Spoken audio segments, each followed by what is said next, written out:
Welcome back to part 2 of the 3-part series of cable wrap projects. So this one, what we're going to do is we're going to make one that has an elastic closure. And I'm doing the same size as my last demo video, but again, in the comments, there is a link to where you can get the free patterns, and there's 3 different sizes that you can make, and they're just so much fun, and they're great and useful, especially if you travel a lot. I'm using the same fabric that I prepped and got ready in the first video, so if you have questions on that, please refer to the first video. But again, I'm going to be doing the same thing. I'm using the medium size pattern. I'm placing a weight down just to hold the pattern in place, and I'm going to draw it out.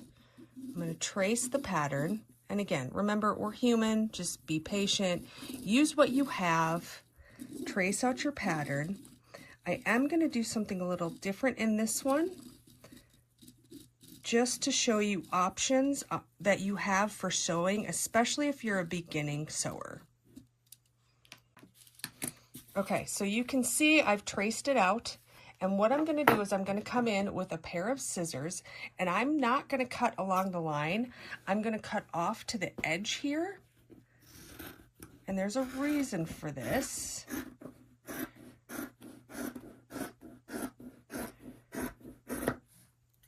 And I'm going to cut off the other excessive pieces that were from the last project. And then I'm going to turn it this way, and I will show you what we're going to do next. The next thing that you need to get ready is your actual elastic. Now, I buy it by large spools, but you can buy it in smaller amounts pretty much anywhere that sells fabric. For this one, I'm going to measure out a piece that is 7 inches long, and I'm going to cut it. You can use any measuring device. This is a sewing acrylic ruler, which they're my go-to. If you just have a regular ruler, I mean, you can do the exact same thing with that. Just make sure you get it between 7 and 8 inches long. Again, it doesn't have to be exact. It doesn't have to be perfect, but you need to have enough that when you fold it over, you can actually pull on it and loop it around your project when you're done. It'll make more sense as we finish the project. So now I need to place this inside the fabric. I have the fabric back in front of me again, and this side, there's a little bit less fabric up here. This is where I'm going to place this. What you're going to do is you're going to open it up so it's between the 2 pieces. You're going to put this down, and you can visually see where it's approximately in the center of the bottom of that circle. Hold it down, come, lay the fabric back on top, and then you can still see the elastic there, and that's where you want to come in, and you want to put a clip to hold that in place. And then you can feel it here, which is good. You can actually see it in this video, which is kind of cool. And then clip all the way along the edges of your project, just so the fabric stays where you want it. And then we are going to take this over to the sewing machine, and we're going to use this line as a guide to determine your seam allowance. So let's go sew. Oh, before I forget, one thing you do want to do is mark a stop and a start point, because we're going to turn this project right side out when we're done, and we need to have an opening. So this is just a visual guide so you know where you're going to start sewing, and then when you come all the way back around, this is where you're going to finish sewing. Okay, so you're over at the sewing machine, and what you're going to do is place the project underneath it and line up the start line right there. You're going to line it up so that when you drop the presser foot, it's right below where the needle's going to drop. Now, I want a 1/2 inch seam allowance, so I'm going to line up the edge of my presser foot with this line. We're not sewing directly on this line this time. This time, I'm using it as the guide for the seam allowance. If you want to sew on the line, you can. Your project will be just a little bit bigger, but this is how I'm keeping it so I have the same seam allowance all the way around. And now we're going to start sewing. You're going to start sewing, and you are going to do a back stitch here, because this is going to be an opening that you're going to maneuver the project to turn it right side out. As you go around the curves, just be careful. Do your best to keep the edge semi in line with the line that you're sewing, and it's okay to stop, lift the presser foot a little to make it easier to go around the curves. But keep going, and then when you get to where the elastic is, pull the clip off. You'll still be able to see and feel the elastic. Use your fingers to hold it in place and sew over it. Now, because you can pull on this elastic, I do recommend a back stitch here. It just gives it a little bit more to keep it in place. And that if you pull on it too hard, it's not going to come apart. So keep sewing all the way around, and like mine's not 100% perfect with that line. You'll see it when I'm done. But just do your best and sew all the way around to the other opening.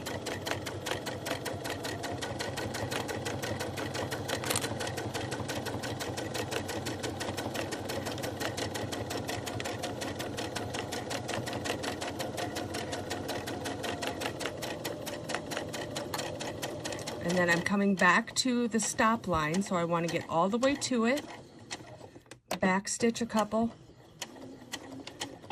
and then remove it from my machine. I've removed it from my machine, and I'm going to trim up the threads both front and back at the start and stop points. And then what I'm going to do is I'm going to cut pretty much along that line. I do prefer peaking shears, but if you don't have them, I'll show you an alternative. And I'm going to cut pretty close. Now, if you want to go closer, you can. If you want to go farther, you can. But if you go farther, that's going to create bulk.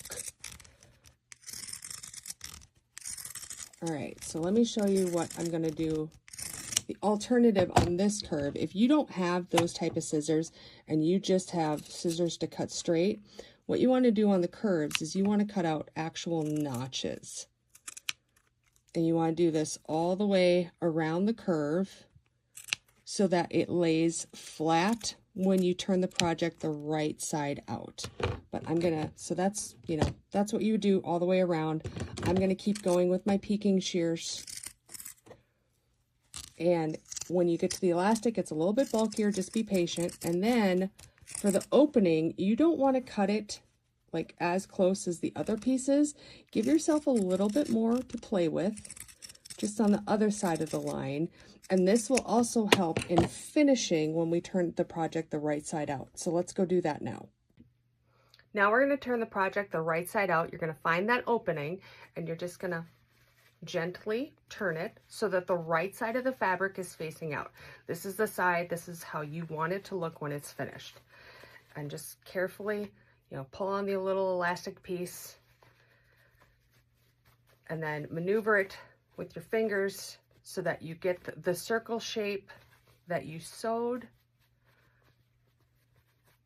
And then I do recommend, so when you're done, you're gonna see that it's starting to fold in on itself. Help it so that it's folded over and it's even. Now you can take this directly to the sewing machine just like this and finish it, but it's kind of a mess right there and it won't look as clean when you're done. So I do recommend pressing this flat, this whole project flat, before you take it over to the sewing machine. We are almost done with this, so let's press it. I'll show you the difference there, and then we will finish this up. I'm over at my ironing board, and I've realized that I do have a little thread that I didn't trim very well. You can see it right there. So I'm going to trim that before I press it. And then if you have like a dowel, some people use chopsticks, pens, you can use that to get in and make sure that your seams are all the way pushed out. You don't have to. I mean, you can do this with your fingers, but this is just a really cool tool. It does help a lot in pushing out your edges. And then you see, this is the opening that I want to be flat, because right now, if I go over to sew it, it's kind of bulky. It's not exactly how I want it. So line it up with your fingers, the opening, so that both sides are even, and then come in with the iron and press it flat. I do both sides. And this will also show you too, like right here, I could pull out that seam just a little bit more, make it a little bit more round. It shows you just little slight imperfections that you might be able to maneuver the fabric and get it the better way. And now I'm going to take this over to the sewing machine and I'm going to sew a finishing stitch all the way around, and this is done. When you're sewing the finishing stitch, you don't need like a specific start and stop point. You can just start and stop wherever. But when you drop down the presser foot, what you want is you want to sew as close to the edge as possible with still just a little bit of space so that you can see both the line and you see a little bit of this fabric. You just want to make sure that that hole is closed and doesn't have the possibility to open again. So I'm going to sew all the way around the edge.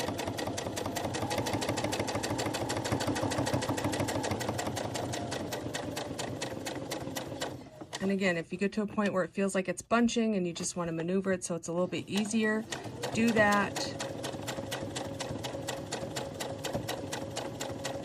Try and keep it about the same distance from the edge all the way around. But again, we're human, so just do your best. Let me back that out a little bit. There we go. Back that out a little bit.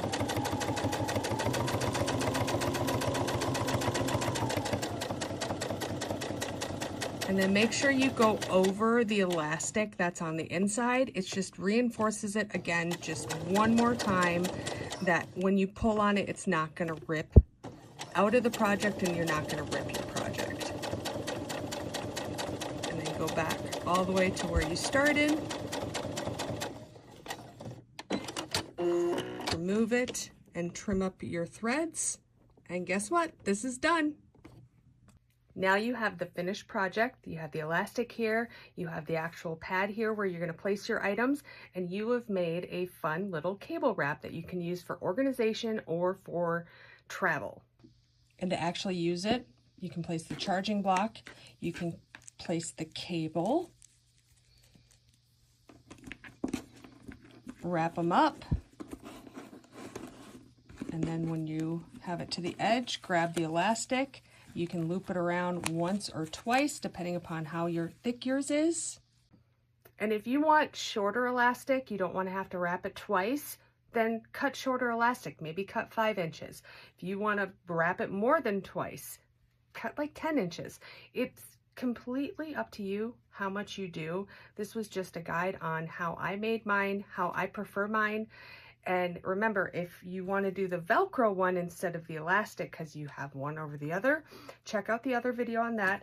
And then soon I will be doing the video on the one that has actual individual management spots where you can place multiple things and have a little travel organizer. So I hope you had so much fun with this, and I can't wait to see you in the next video where we make this one.